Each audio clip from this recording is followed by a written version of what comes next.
Oh, really? Randy Jurgensen. Ellen Burstyn. Yeah. Don't tease me.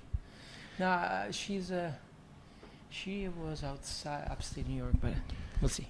Okay. Well, if she needs me, I'll go drive up and get her. Okay. I'll bring her down to the city. She lives here, right here. It's just, yeah. She's beautiful. She is beautiful. She is beautiful. I know. Yeah. She's actually gotten more beautiful with age. I have to say. I agree. Don't you think? She was always very pretty, cute, but as she aged, she just became more and more beautiful. Yeah, and, such an interesting woman. And what a great actor. I met her like 2 years ago, maybe a year and a half ago. Mm-hmm. I was at she was doing a play in the city, and a friend of hers brought me as a guest. And then afterwards we talked with her. Yeah. And I couldn't... I would have sounded like a jerk saying, hey, by the way, I do this podcast with you guys. I wanted her so much. Why not? Why not? Maybe this time I will.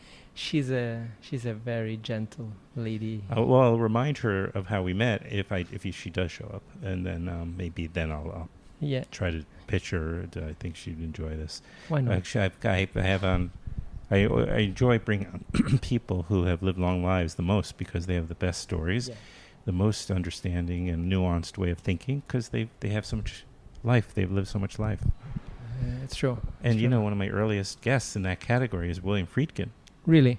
Yeah, he did an early show. Really? Mm-hmm. Huh. When? Well, it was with not Bug, but Killer Joe. Killer Joe, yeah. Killer Joe. Yeah. He came on during that when he was publicizing that. Okay. So I got him on the phone, but it was good, and it was right after one of these school shootings, right around that, and I think it was Newtown. I think Newtown, maybe it was horrible, and so it was weighing on me, and then we were talking about evil as he is prone to do. That occupies his mind a lot. Evil, the subject of evil. In many ways, it's as relevant and always will be as it was then, because it speaks about the presence of evil in reality. Mm-hmm.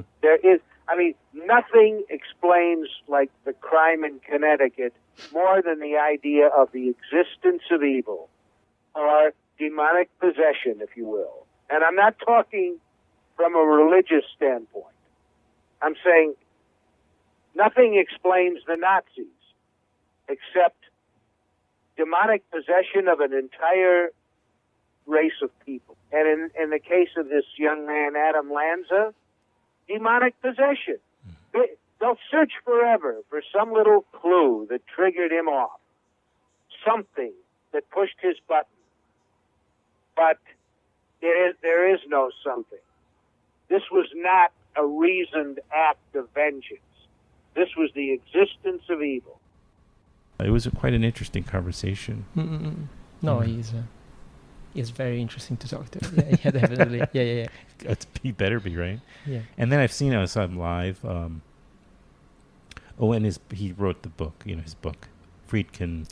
The Friedkin Connection. The Friedkin Connection. Yeah. And so I read that, but he was signing it at BAM, at the Brooklyn Academy of Music, and they showed. We watched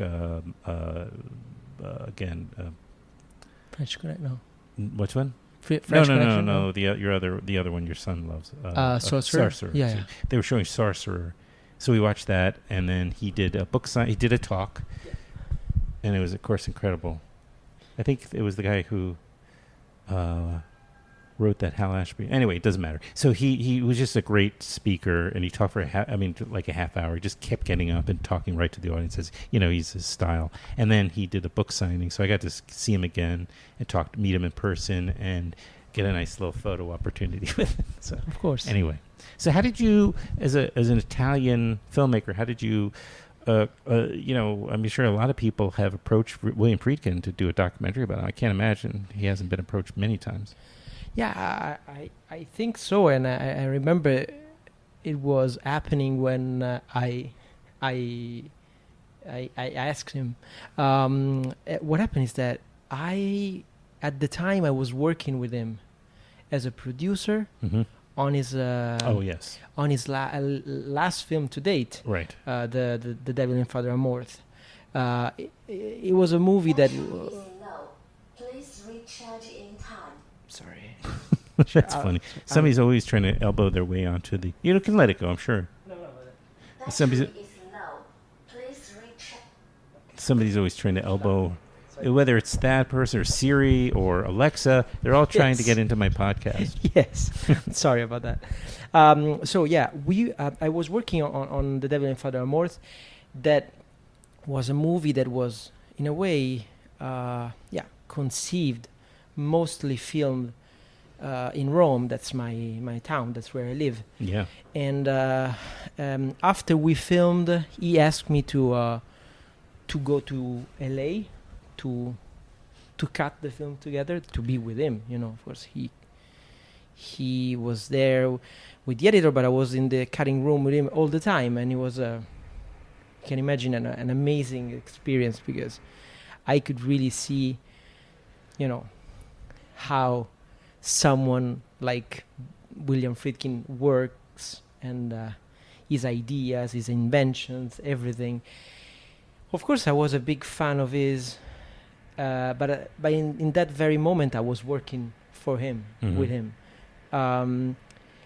What happened is that we had this wonderful routine every day, that at lunch, we had a lunch every day at noon, and every day he was telling a story that was always more incredible than the day before. Yes, I understand. And of course, like I've read his book, and yes. we became very familiar, no? Yeah. And I am a documentary filmmaker, and so at some point I said, "Wow." I realized that there was nothing about him, no film about him. So I was like, wow, that's really incredible.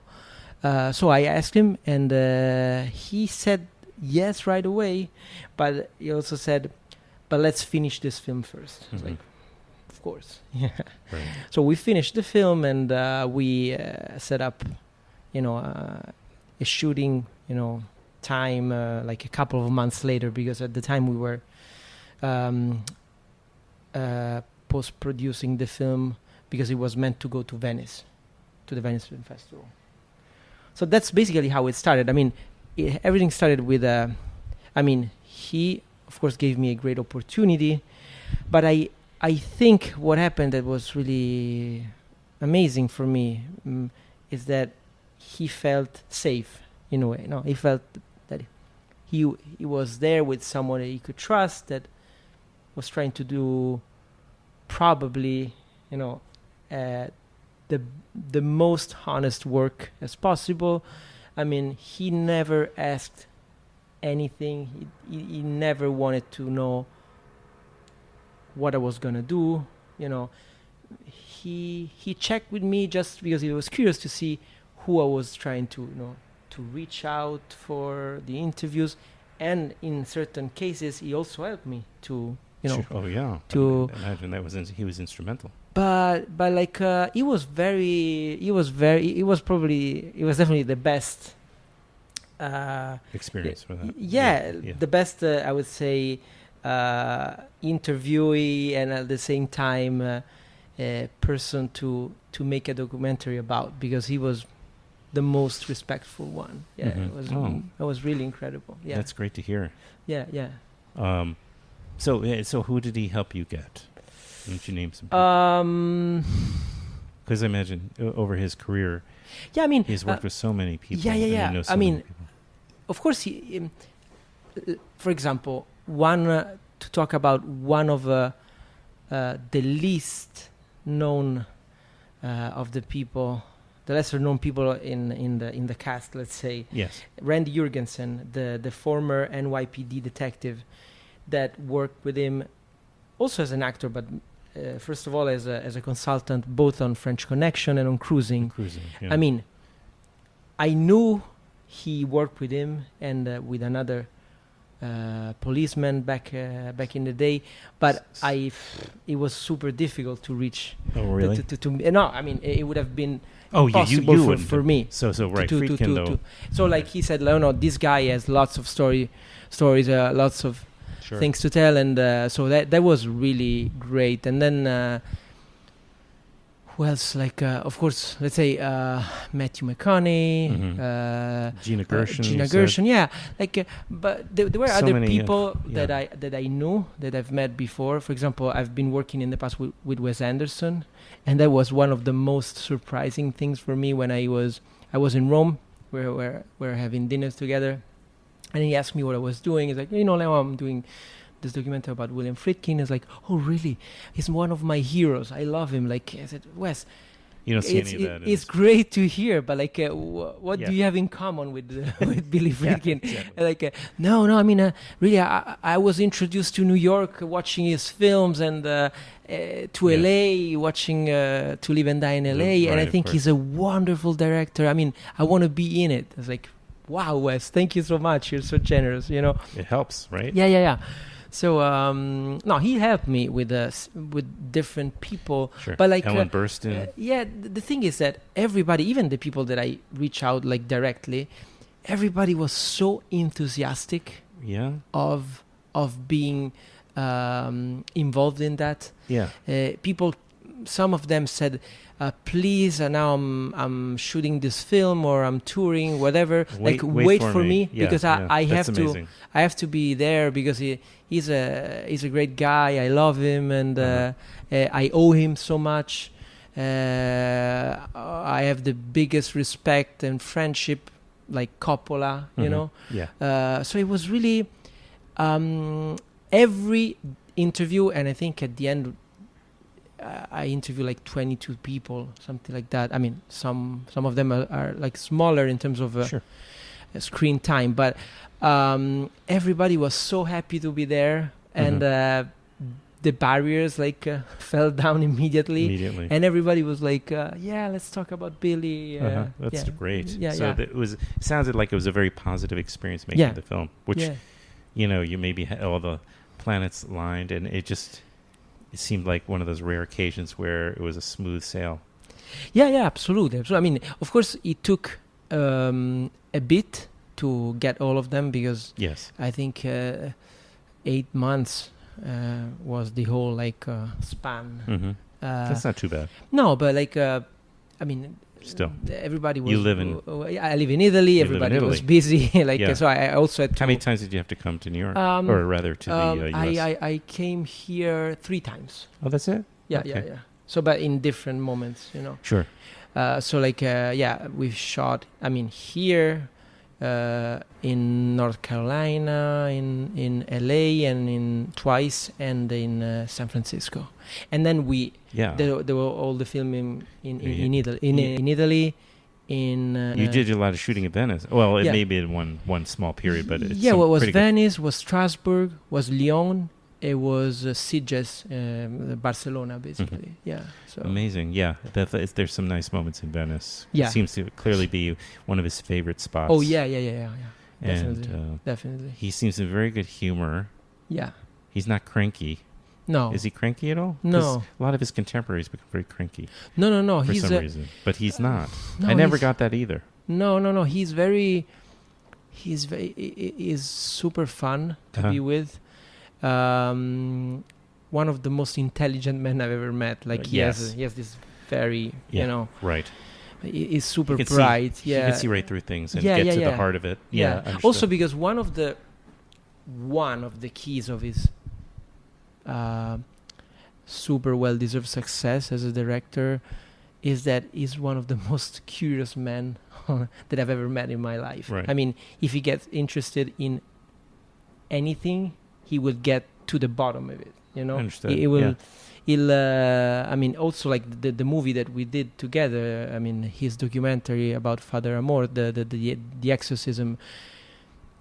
I mean, was him after many years try to understand from a scientific, I would say, standpoint what really Yeah, it's amazing that after 40 some years that this or close to 50 years, this still preoccupies him.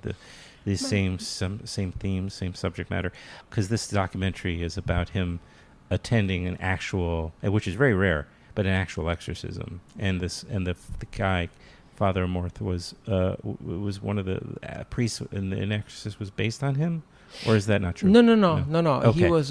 He's too young for that. No, he was. He was basically the Vatican exorcist, the foremost. I see. Expert on this subject. On the subject, and he was unfortunately passed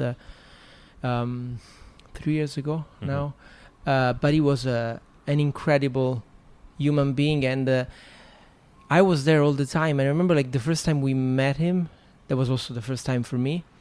I had this strange, warm feeling of two old friends that met. They were meeting after many years, because, of course, Friedkin knew all of his books. I mean, knew everything about him. He must just breathe in books.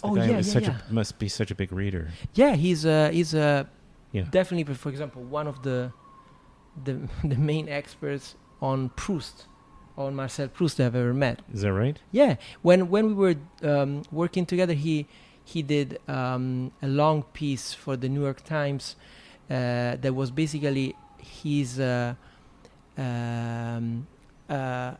travel through the main Proust locations, in France, where Proust lived, and where he wrote. So like he took pictures of all the different places, and he described the story of Marcel Proust. This is in the New York Times. You said? Yeah. It's a beautiful. I mean, it's a unique thing. It's like a bio through pictures and impressions of a. Yeah, like a travelogue in a way. Yeah, some sort of travelogue. It was really really beautiful. So Father Amorth was on the other hand, I was saying, like, he knew everything about Father Amorth, and Father Amorth loved The Exorcist. So he said, of course, to make a film you have to entertain people, so there might be something, but it's a very it's a very true to the actual thing, and it was a movie that had the effect to have, I don't know how many people here in the States decided to become priests after they saw The Exorcist, and how many exorcists left. No. The priesthood became exorcists. No. Performed exorcisms. Needless exorcisms. How many priests became exorcists in Italy? Yeah. Because he had a huge effect. Sure. Oh, yeah. Yeah. It was an enormous. When it came out, I remember I was a very young child, but I have very, very, very specific memories of that film and the effects it had. I mean, some of it might have been PR. I asked him about it on our podcast. About those experiences that we heard about, people, having nervous breakdowns and passing out and screaming and from the theaters. And he said, yes, there were a few occasions, but a lot of it was also the studio enjoyed promoting these stories and making the most out of them. Of course. So it took me a long time to see that movie. And when I did, I was in it may not have been the first time, but I was in at summer camp, working in a summer camp. So I was in Vermont, in broad daylight, watching it on a tiny little screen in this, surrounded by people running around.